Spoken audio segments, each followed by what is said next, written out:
Le Kenya a toujours été une terre d'aventure, mais peu de femmes s'y sont risquées. Caroline Rummeger a su y tracer sa destinée. Créatrice de bijoux et nomade, elle sillonne le monde à la recherche de perles anciennes pour créer des colliers. Cette jeune femme de 36 ans a eu une enfance singulière.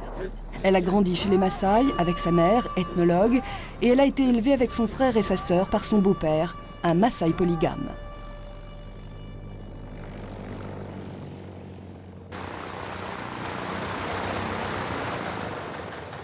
Aujourd'hui, elle revient d'un séjour en Inde et retrouve sa case à côté de la maison de sa mère. Nachar n'est pas Maasai. Il parle la langue, mais c'est un guerrier Rendile originaire du nord du Kenya. Caroline l'emploie avec un acolyte comme gardien.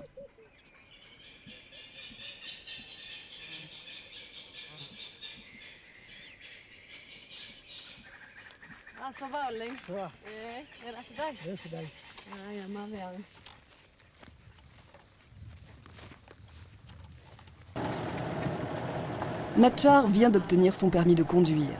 Chez les Rendile, comme chez les Maasai, les guerriers et les femmes adorent se couvrir de bijoux.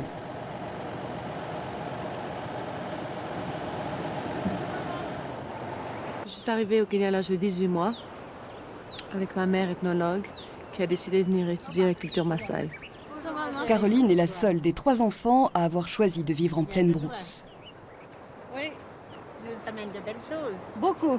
Je suis allée à Jaipur en Inde. J'ai perdu ma voix. Alors. Ton chapeau est d'Inde.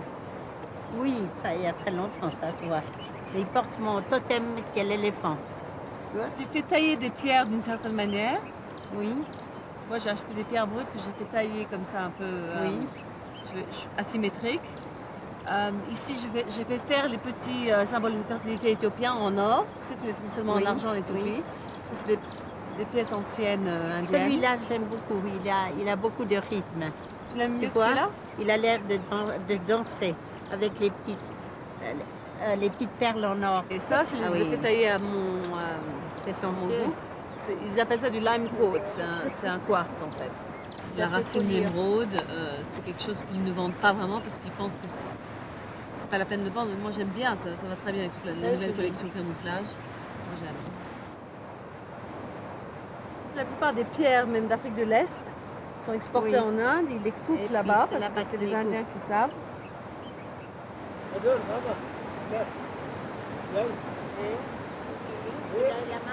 Je trouve très beau, regarde. Les rubis. Ah oui, très beau. C'est un collier, mais moi je le porte en ma cheville. Sidai, Caroline.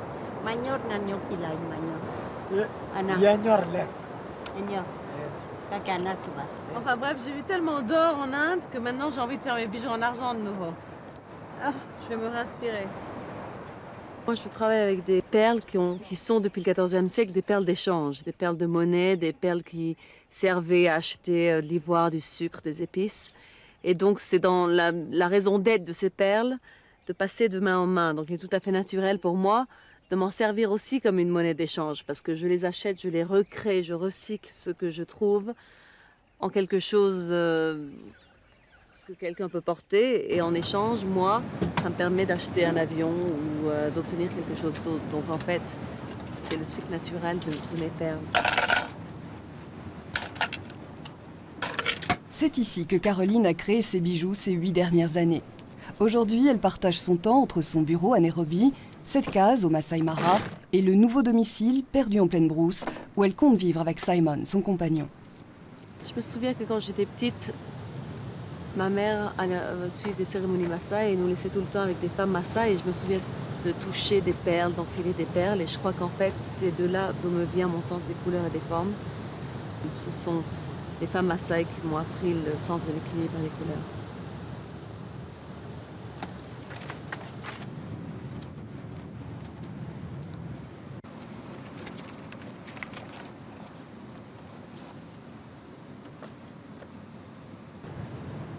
J'étais mannequin parce que ça m'a permis de découvrir le monde. En fait, j'ai vécu au Kenya jusqu'à l'âge de 15 ans sans même retourner en France ou à peine. Et quand j'ai été étudiante à la Sorbonne, j'ai eu une offre de contrat pour partir au Japon et je me suis dit que je peux continuer mes études à la Sorbonne quand je suis plus âgée, mais pas être mannequin. Donc ça m'a permis de vivre dans des endroits, de vivre au Japon, en Australie, aux États-Unis, en travaillant et de voir le monde. Et donc je l'ai fait jusqu'en 1988 quand j'ai décidé de me réinstaller en Afrique.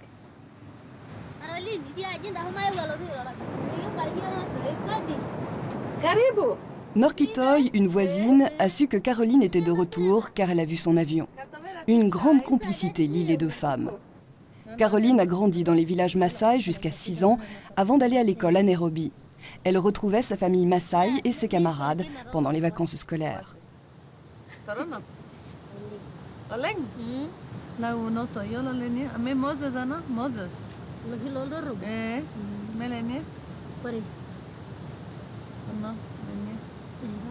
Je me sens ni africaine ni européenne, je me sens à la fois africaine et européenne et je me sens bien partout. Mais je me sens effectivement différente partout aussi. Au départ, c'est ce qui a poussé Caroline à aller à la rencontre d'autres peuples. Son aspiration est née du savoir-faire acquis auprès des femmes Maasai et de la découverte d'autres formes de bijoux. Ces colliers reflètent l'art de vivre des nomades. Les créateurs, Ralph Lauren, Donna Karan et Joseph, et le grand magasin Barney's à New York ont été ses premiers acheteurs. Des revues féminines se sont intéressées à cette créatrice de bijoux au mode de vie nomade. Sa réputation ainsi faite, elle peut à présent concilier voyage et travail.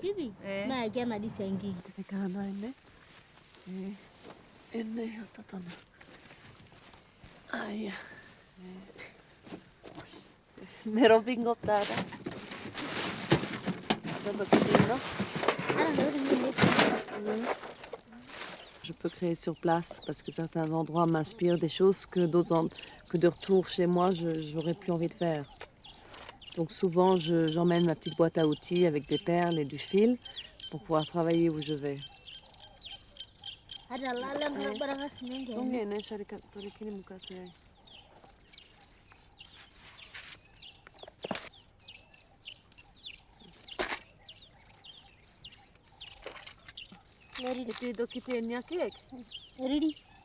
Yo? Oh.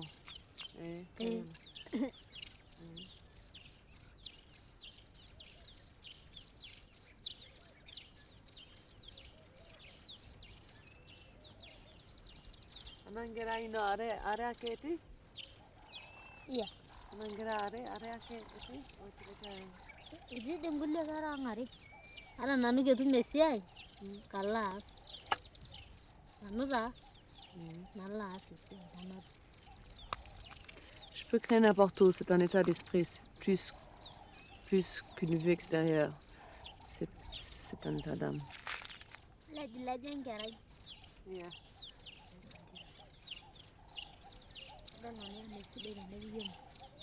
Ce qui m'inspire, c'est les nomades, la nature et les couchers du soleil.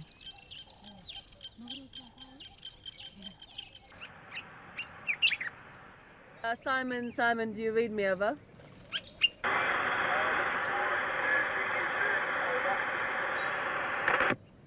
Yeah, my mum's not very well, so I think I'm going to come tomorrow instead of today. I just wanted to know, do I have any mail over? Caroline annonce à Simon son arrivée pour le lendemain.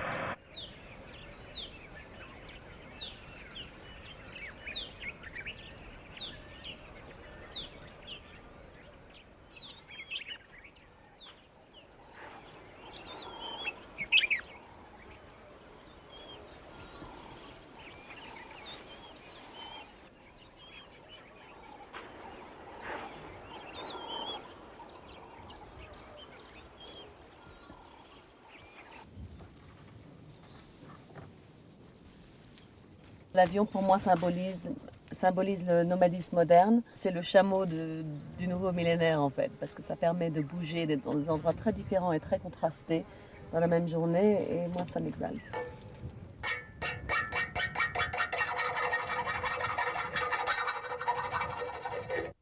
Une des raisons pour laquelle j'ai voulu apprendre à voler, c'est parce que j'avais peur en avion.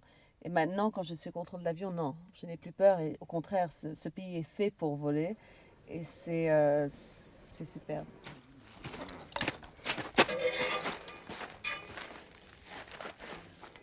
Caroline a appris à piloter au Kenya. Elle redoutait le trafic aérien de Nairobi, alors elle faisait venir son instructeur au Masai Mara. Ensuite, pour dépasser sa peur, elle a choisi de passer son brevet à Los Angeles, le trafic y étant beaucoup plus important. Son rêve est de faire un vol transatlantique New York-Paris, en solo.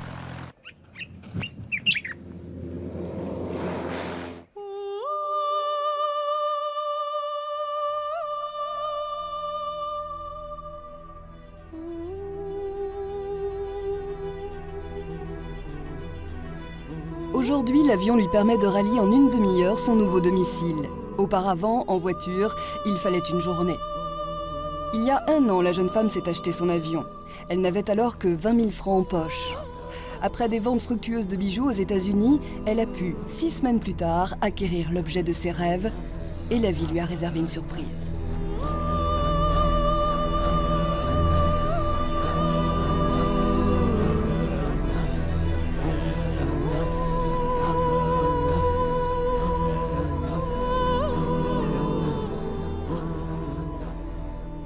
L'avion, effectivement, m'a aussi apporté l'homme de ma vie puisque c'est lui qui m'a vendu son avion. Ça a été très dur pour moi de trouver l'homme de ma vie. Il a fallu que je devienne pilote et que je gagne assez d'argent pour pouvoir m'acheter un avion. Et au bout de tout ça, j'ai trouvé l'homme de ma vie. Caroline et Simon achèvent de construire les différentes dépendances de leur maison. Des huttes ouvertes à tout vent. Ils perpétuent chez eux leur nomadisme, traversant la brousse pour passer de la cuisine au salon et du salon à la chambre à coucher. Caroline aime s'occuper de la décoration intérieure et récolte dans la brousse branches mortes, ossements et rochers pour l'ameublement. Comme j'ai passé la plupart de mon enfance chez des nomades qui recréent leur chez-soi tout le temps, ça m'a donné envie d'avoir un chez-soi constant, ou plusieurs chez-soi constants. J'ai une petite base à Nairobi, j'ai toujours la petite hutte au Masai Mara. Et ici maintenant, c'est mon chez-moi constant. C'est important pour moi de me retrouver dans un univers où j'ai fait le tour du monde, où j'ai voyagé, je retrouve les mêmes objets, je retrouve les mêmes choses.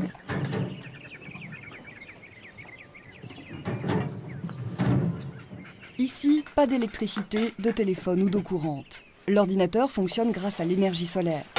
La nuit, on s'éclaire à la lampe à pétrole. Pour épargner les arbres, la cuisine n'est pas faite au feu de bois et l'eau de la rivière est chauffée avec un panneau solaire. Ils vivent ici isolés. Ce lieu est resté longtemps inhabité, la végétation étant trop épineuse pour le bétail des Maasai de la région. Il n'y avait aucune route. Pour acheminer en camion les matériaux de construction, une piste a dû être tracée sur 30 km grâce à l'aide des villageois les plus proches. Ceux-ci vivent dans la plaine, à 1 heure de route ou 5 minutes d'avion.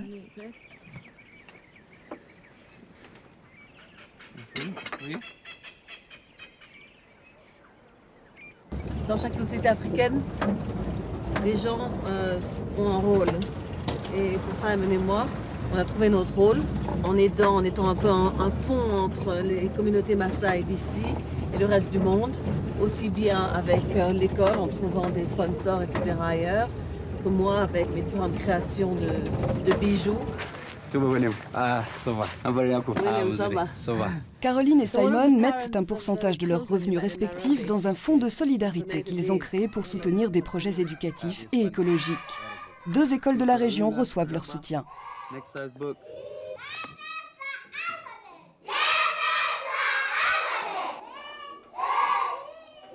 Ils viennent de faire restaurer et équiper les bâtiments de l'une d'elles et ils apportent du matériel scolaire. Tous 2 recherchent aussi des sponsors pour parrainer la scolarité des enfants les plus démunis.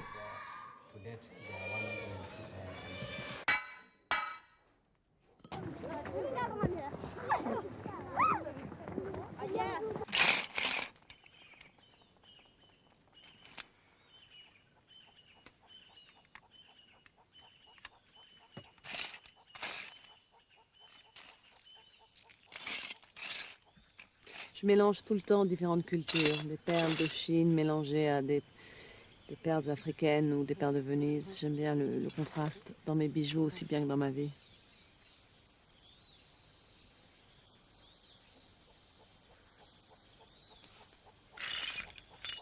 Je commence un collier, je crois, avec une pièce. Une perle ou une pièce centrale ou pas centrale, ou une perle qui me parle. Et après, j'équilibre. Après, c'est vraiment un équilibre. C'est comme monter un château.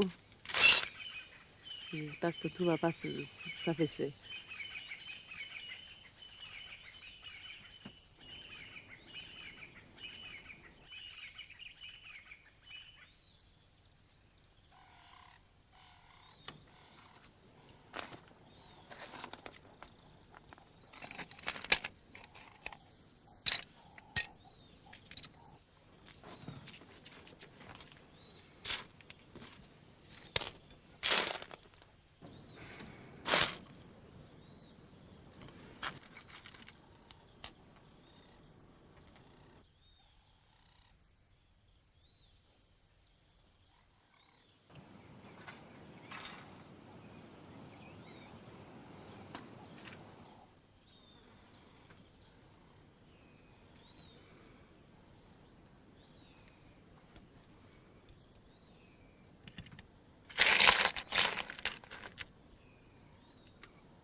J'aime aussi créer des bijoux qui sont flexibles, des bijoux qui peuvent être colliers ou bien ceinture, ou qui peuvent se porter long ou court.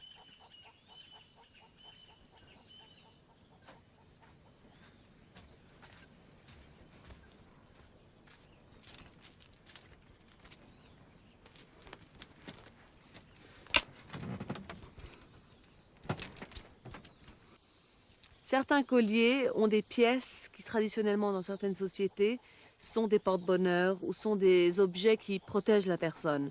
Et donc quand j'incorpore ces pièces-là dans des colliers à moi, je les préviens et parce que je crois en ça.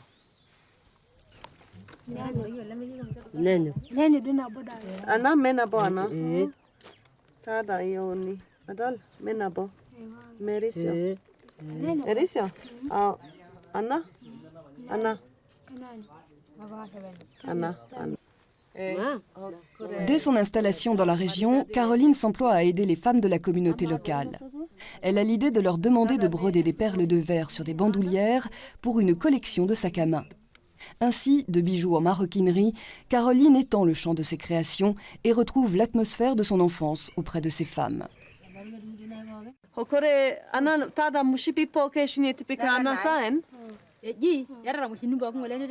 Anna obo are uni umwan imet. Ile. Ile.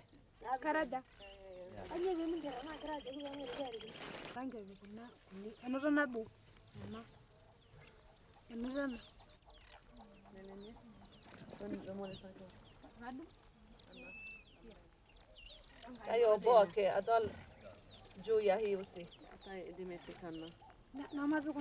Epik. Etipika orok. Epik orok. Ana sida la chumbi. Ana sida la chumbi.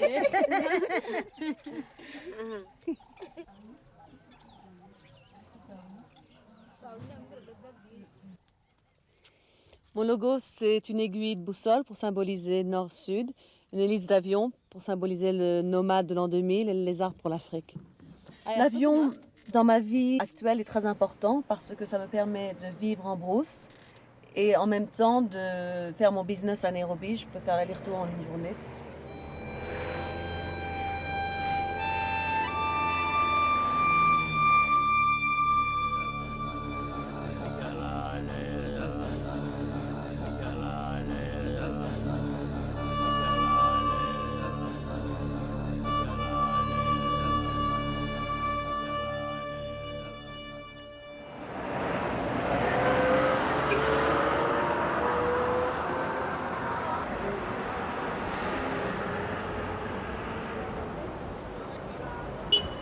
So let's look for some. And this is good. À Nairobi, Caroline commande à des artisans des bracelets, des bagues et des boucles d'oreilles en or et en argent qu'il fabrique à partir de ses propres dessins. Elle vérifie que l'or ou l'argent de chaque bijou a été brossé pour donner un aspect mat et elle choisit elle-même les pierres à sertir.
De retour chez elle en fin de journée, Caroline se prépare à changer de continent.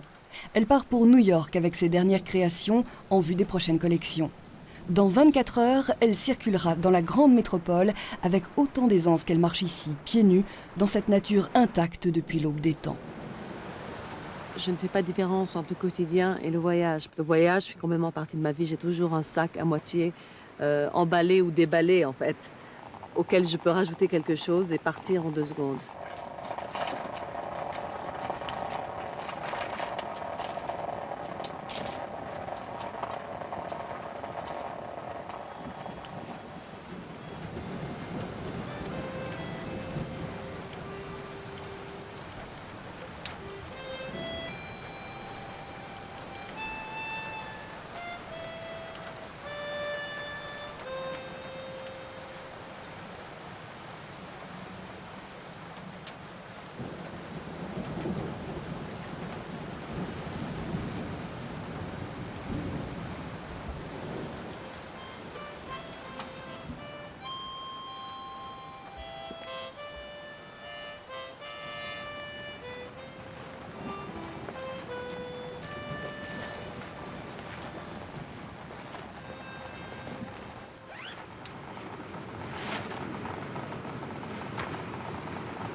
Pour moi, être aventurière, c'est faire un choix et arranger sa vie de telle sorte à ce que tu vives la vie de ton choix et que tu ne fasses pas trop de compromis. Quand on a la foi de croire en soi et quand on a fait un choix conscient, on a beaucoup d'anges gardiens qui viennent à notre rescousse.